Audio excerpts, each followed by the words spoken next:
Hi, I'm Rebecca Benendike. I am your Chief Fun Officer, and I'm here today to talk to you about building up leaders rather than bosses. My parents, their generation, came from a place where everyone had a boss. And most of the time you were either trying to really impress the boss or you didn't really give a shit what the boss thought because you thought he was wrong and you didn't feel heard and seen or valued in what you were doing. So you ask what the difference is between a boss and a leader. A leader is somebody who leads with positivity. A good leader leads with positivity. You might ask, what does a leader do? Well, in my experience, one of my favorite teachers, who was an amazing leader, she introduced herself to the class, and the very first day she put around her neck a necklace, and it had an eraser on it. And what she told us as her class was that we all make mistakes, including me, and that's why I also have an eraser. As a leader, to be able to admit that you're wrong and be able to look for help and suggestions and recognize that other people in the room or in your business or in your classroom or wherever you are going to have valuable contributions is going to make you a stronger leader, because now you're creating a team mentality. A lot of times we see unions, I won't name any specifically, but the unions often where there's like the hierarchy of positions, and you have these people up at the top, maybe they have the degree or the piece of paper that says that they belong there, and yet they fail to listen to the people who are actually doing the work.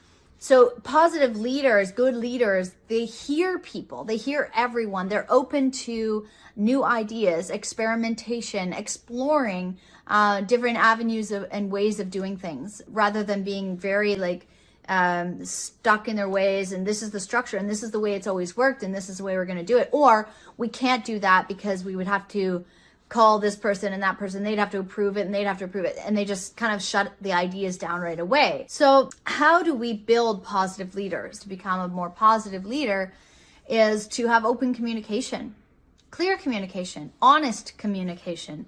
Oh my goodness, honesty. Not creating a facade around, I've got it all together, I know exactly what I'm doing, I don't make mistakes, or if I do, it's because of this, and blame, blame, blame, blame, blame. It's rather taking ownership and responsibility for the decisions we make, even if it is a mistake. How can we make this better? And seeking input from the people around you that are working on the same projects. You're going to create a much healthier atmosphere, a healthier climate within your company when people feel like their opinions and their thoughts and their experience and everything they bring to the table is valuable. And maybe you don't agree with everything, but being a positive, influential leader who's going to lead a growing team is going to be able to even deal with those situations. So if somebody has an opinion or an idea that you don't agree with and you just think this is completely ridiculous, like that's insane, it's all about how you approach that. And do you say to that person, oh no, that's stupid, that's insane, why the hell would you think that? Or do you approach it with a more, I would say, constructive way of communicating with them? Maybe you say, you know what, thank you so much for contributing this idea. I'm going to go away, I'm going to think about it, and we're going to talk about it as a team.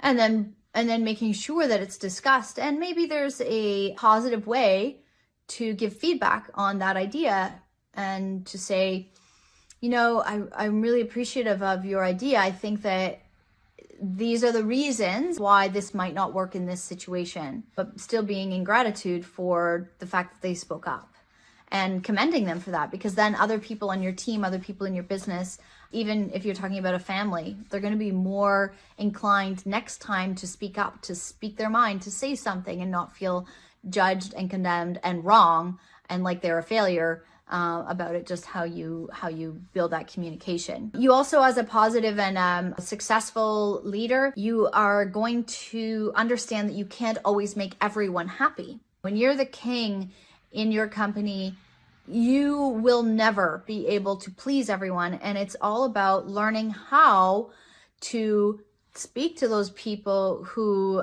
you may need to let go, you may need to fire them for one reason or another, but it's how you go about doing that to maintain the relationship with them, to thank them for what they did bring, and gently let them know that, you weren't doing what we had asked. If we want people to improve, even if they're not a good fit for our company or our business, then we need to give them positive feedback and constructive criticism on where they might be able to improve. And that, of course, is coming from our opinion, but at least it's done in a positive way, so that you're not making them feel like, or they don't end up leaving feeling like they just suck and that there's no reason, and then they bad talk your company. That's what you want to avoid. And you can do that by the way you let them go. Another thing is a successful leader is able to work past their own feelings and emotions. Now, this is a big one, but being able to address your own feelings and how in a certain situation, maybe somebody says something about you, you get word that Susie in sales is, talking bad about how you handled a situation. So it reminds you of your ex-wife or your ex-husband, and it really upsets you because they're treating you the same way. Being able to be self-aware enough to know what's happening is going to really help you be a successful leader by being able to go, you know what? I think that's really bothering me because it feels like how my ex talks to me, and that doesn't feel good. But that has nothing to do with Susie, and she doesn't even know how my ex talks to me. Okay, so I'm going to just breathe through this. Maybe you have some practices that help you cope with all the feelings and emotions that come into a job, so that you're not reacting to your employees from a place of being hurt, so that you can react to them from a place of leadership and positivity and control, being able to understand your own emotions so that they don't impact the culture and the dynamic of the workplace. So those are a few little tips and tricks on developing positive leadership in the workplace and possibly in your family as well.